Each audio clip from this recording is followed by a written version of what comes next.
The biggest problem in cybersecurity is still the human, right? It's still the weakest link. You can train end users, you can do lots of different things to kind of protect or help to mitigate that. But at the end of the day, that's pretty much all you can do because you can't protect yourself that much around technology if the user opens the door. It made people rethink that and say, oh, well, yeah, we not only do we have a technological problem, this is a human problem too.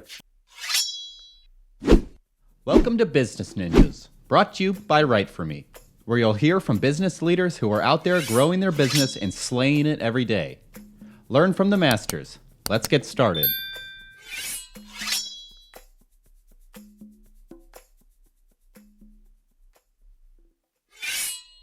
Hi, and welcome to another episode of Business Ninjas. I'm here today with Ken Zalevsky, CEO at Vigilant Ops. Ken, how are you this morning? I'm great, Andrew. Thank you. How are you? I'm very well. I appreciate you spending some time with us on Business Ninjas. Please tell us a bit about yourself and about Vigilant Ops. Sure. Yeah, I'd love to. So my name's Ken Zalevsky. I'm a Pittsburgher. I spent the last 20 years in medical technology. I was the head of cybersecurity at a global medical device manufacturer. So responsible for hundreds of thousands of deployed systems throughout the world. And I kind of grew into that, as most folks do, or it seems to be the case with security. Moved from privacy. So back in the 90s, we were concerned about security and privacy. And then it kind of became a security one-man show with respect to security, and rolled into that security function and learned quite a bit on the front lines. As we know, medical devices are susceptible to vulnerabilities and hospitals are being hacked continuously. And so had my hands full there. And I took that learning really and said, I think we can do a better job with advanced technology and applying it to making safer systems, not only in medical devices, but, kind of across verticals. And so I took the leap and started Vigilant Ops, developed the platform. It took us about a year and a half to develop the first version of the platform, and then began to kind of commercially sell it across industries. And so that's where we are today. Yeah. Excellent. And when did that take place? When was the origin of Vigilant Ops? So I did that towards the end of 2019. Interestingly enough, COVID hit, shortly thereafter. So we had a kind of a little bit of a tough road with respect to getting the attention in the healthcare space, just because everybody was focused so much on the virus. And so moving forward, we kind of branched out a little bit and moved into some other verticals, but came back to medtech because there's a definite need there. Yeah. So we've been at it since the end of 2019. Yeah. Yeah, there's no question there's a need. It's almost a daily story that a hospital system gets hacked with ransomware. Yeah. And if I understand correctly, the vast majority of the hospital networks are actually paying those ransoms rather than dealing with the downtime. Is that accurate? You're right. Yeah. I mean, and that's part of the reason. So, healthcare is a prime target for a lot of reasons. One of them is that hospitals are seemingly more willing to pay than others that get held ransom. And, hospital systems, as you can imagine, a lot of them are outdated just because hospitals, are running on usually pretty tight budgets and they don't upgrade their equipment very frequently. And a lot of this medical device equipment is pretty expensive, in the millions of dollars. And so, you get these kind of budgetary cycles that are out of phase with the life cycle of the product or the device. And so you have this gap there, right? And then, hospitals also don't keep up with the paper and pencil process. Obviously, they've moved to the electronic records. And I mean, that was years ago. So pulling those back in an emergency also makes it difficult. So you get tremendous amount of downtime. And so they figure let's just pay that, try to get our data back and get the systems up and running as quickly as we can. And of course, at the end of the day, lives are at stake. So you want to move with expediency, of course. Yeah. As a patient, it's a little frightening to think that economics keep hospitals from being cutting edge. One would hope they're always, a step ahead of in terms of equipping themselves to deal with whatever's coming. Yeah, now, totally agree. You said you branched into some other verticals. What verticals are you servicing with this platform?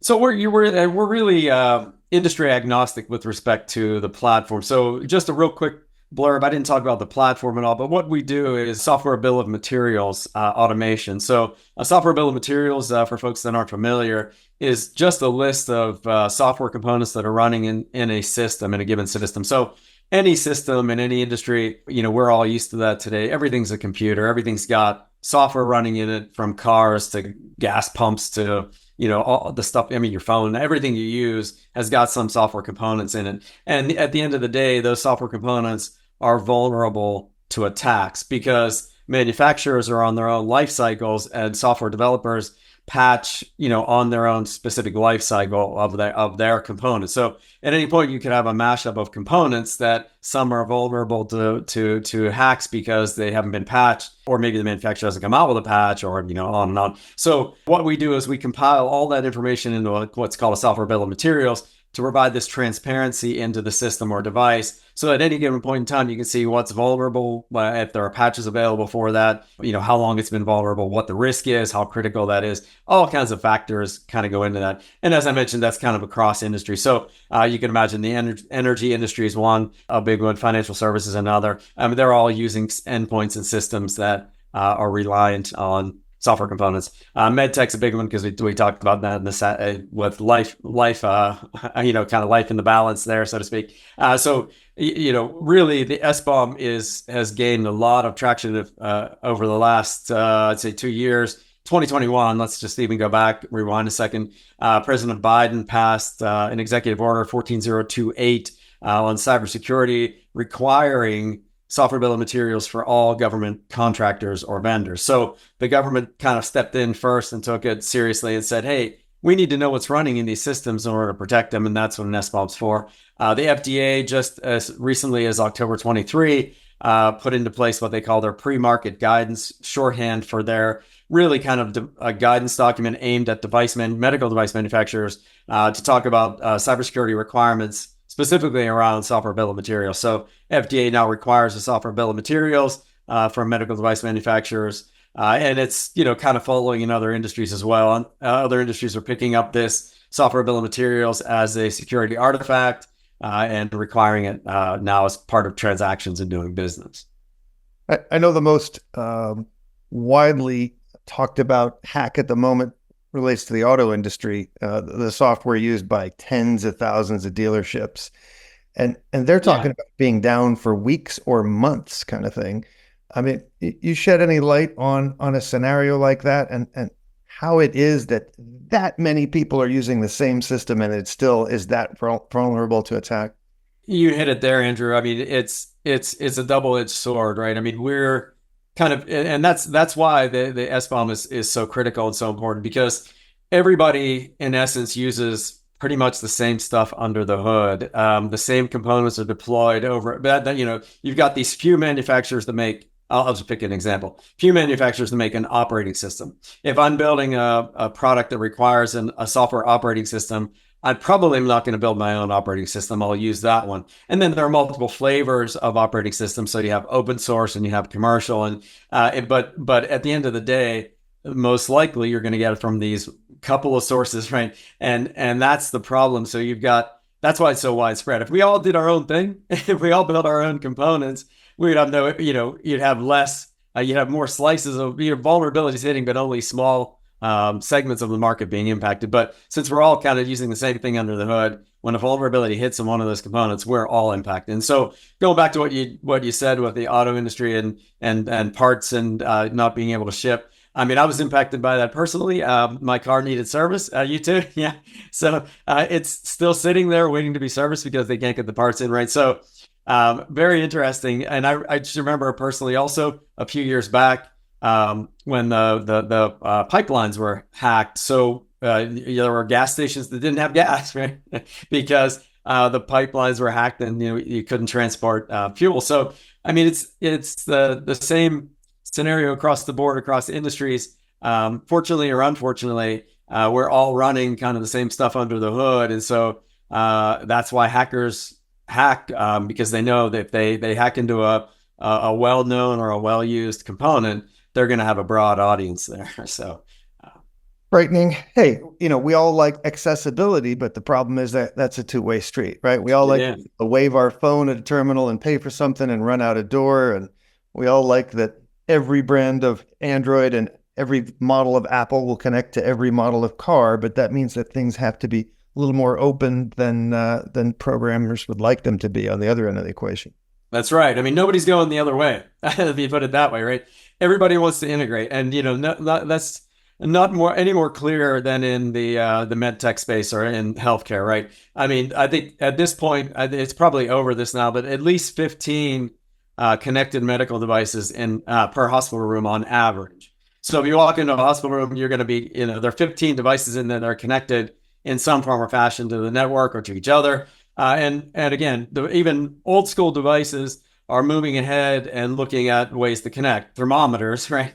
I mean, that information that, from a patient pushed into the electronic health record now is augmenting that data. So now you can get better diagnostics. And so, nobody would say, hey, let's not connect this device, right? So we're all moving in that direction for good reason. I mean, that makes it much more diagnostics are much more reliable, and you can do them much more quickly and much more efficiently. And now if you stick AI over top of that whole jumble of data, now you've got some good stuff happening. But the problem is the risk involved with sharing all of that and all of those connection points, which each one can be looked at as a source of risk. Sure. Now, aside from the obvious in terms of, protecting from vulnerability and hacks, what are the most common problems you're solving for clients? Yeah, I mean, so one of them is kind of just knowing when they start, what to kind of build with, right? And so what I say is what you want to do is you want to move this security issue, the cybersecurity issue, upstream as far as you can, or a lot of folks say shift left. What that really means is what you're trying to do is when you start to design a product in any industry, when you start to design or develop a product, you should be looking at the components that you're going to use for that product and then looking at the security of those components right up front in the design phase. And then you should be thinking about, I think like a hacker in a lot of ways. And this is why a lot of folks have a hard time, especially resources that are kind of used to dealing with safety, mainly in a lot of industries, right? There are a lot of regulations around safety, but security is kind of a newer issue. And you kind of have to think backwards, right? Safety, is a little different in the sense you're protecting folks when they use your products. So you're thinking through the uses of your product and how folks interact with it. With security, you got to think of scenarios outside the realm of how your product's actually used. And right, so you're kind of coming out with all kinds of wild scenarios of how folks could use your product that, nefariously. And so security kind of thinking that way, though, in design and development is a big boon to development process and moving that secure product through the pipeline. So we help our clients in that way a lot. We say generate your software bill of materials as early as you can. Start to look at those components as early as possible. Start to monitor vulnerabilities. And before you release that product, you should be running and looking at multiple software bill of materials. And then the final release should be a minimal amount of risk. You should be looking at software components that are mainly patched across the board if you can. If there's some security that has to, or software that has to go out that's not secure, you want to minimize the risk as much as you can before release. And so that whole paradigm shift in the way you think about designing products is kind of one of the things we do with our clients as well. Now, kind of a broad question, but sure. There's so many phishing and spam sort of attacks, emails that look legitimate but aren't. You click on a single link and all of a sudden you're at risk. How do you protect when the weakest link is literally any end user in a system in a hospital, someone doing data entry, someone answering the phones that has a computer in front of them? How do you mitigate that sort of risk? That's really hard. I mean, so we say, I've had this, there are case studies that I've referenced over the years, but, the biggest problem in cybersecurity is still the human, right? It's still the weakest link. And, we've done trainings there, you can train end users, you can do lots of different things to kind of protect or help to mitigate that. I know lots of corporations now send out kind of test phishing emails to get people to click on them or to recognize the difference between a legit email and a phishing email. And so kind of, you do these scenarios and it's part of the training. But at the end of the day, that's pretty much all you can do because clicking, there's nothing, the interaction has to happen between the human and the computer. And so clicking on a link is you can't protect yourself that much around technology if the user opens the door, So I go back to case studies that I looked at, and this is years ago, probably 10, 15 years ago, where I knew of folks that were hired as consultants to go into companies and help them, solve their cybersecurity problems. And they went in and within 15 minutes, they were able to get access to the network. And the question was, how did you do that? And they said, oh, it was really simple. I just called from an internal phone and told them I was IT and I needed their password. And so um, again, like it's, forget, they hired these consultants to come in and look at all of their systems and look at security technologically. Within 15 minutes, they kind of broke the whole system, right? And so, it made people rethink that and say, oh, well, yeah, we not only do we have a technological problem, this is a human problem too. So yeah, a lot of training, but you can only go so far with that. That's a good question. I know I'm jaded at this point. Even when I get legitimate emails from my vendors, I go directly to the website to log in rather than going through links. I recently got on the phone with my cell phone provider because I got an email that was obviously, well, I thought obviously nefarious. And they said, wow, that's the best looking one we've seen yet. That looks 99.99% like one of our legitimate emails. So, scary. It's it's constant now, right? Yeah, well, and AI makes it worse, or better, however you're looking at it, whichever side of the fence you're standing on. But faking emails and spoofing, all that stuff is getting much easier with AI, and so yeah, you got to be more vigilant, if you will, all the time. There was a pitch in there somewhere. Yeah, I had to stick it. Yeah, gotcha. Tell me about what role content has played in the growth of Vigilant Ops. How are you telling your story? Yeah, I think a lot of it is educational. So like, this conversation we're having, right, is a great example of the things that we do. There's, as much as we talk about software bill of materials, as much as we talk about transparency into software components, there's still a huge segment of industries out there that are not aware and that are not kind of digging into that level. And so what we try to do is we do a lot of educational content. So we do we do webinars. We do webinars with FDA in the medtech space to help educate. We do our own webinars with other partners. And again, it's kind of putting that educational content out there and having folks, kind of bringing folks up to speed on where we are today with software bill of materials, on how they can use those to really protect themselves. And so that's kind of been our main leverage with content. Great. Look down the road a year from now. What are some things you'd like to be celebrating personally and professionally? Personally, I'd like to celebrate, the successful continuation of Vigilant, and really being able to kind of live the mission and vision that I had when I launched the company, which was really to make the end user and the consumer more safe and more secure in the way they consume products. We're all consumers, whether it's healthcare or smart cars. I mean, at the end of the day, I feel like, I want to contribute to society by making us all more secure.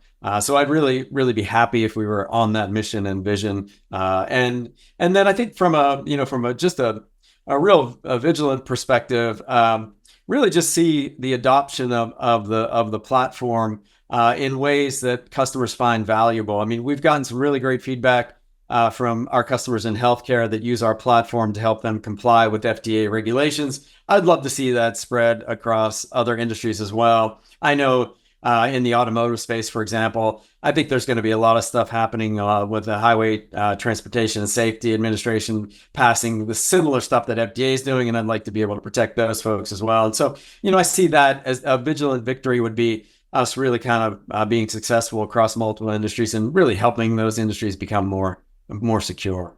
I assume it's frustrating because legislation just can't keep up with changes in technology. By the time they enact a new law, there's something else that needs to be addressed. Now you're a few years away from that being covered off.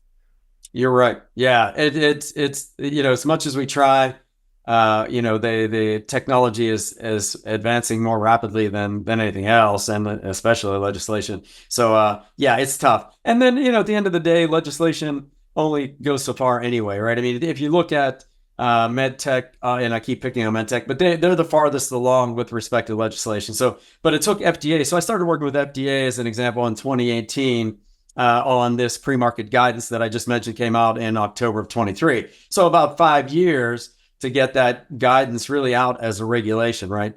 So that's just kind of the way things move. And the other industries are following suit. But again, to your point, it moves much slower. I mean, how much has evolved in technology in the last 5 years, 6 years? It's been a tremendous amount. 5 years is almost generational change in terms Correct, of technology. Yeah. Right. All right. Well, please Tell us, what's your URL? Where can people find Vigilant Ops, and what social media outlets are you using these days as well? Yeah. We're at www.vigilant-ops.com.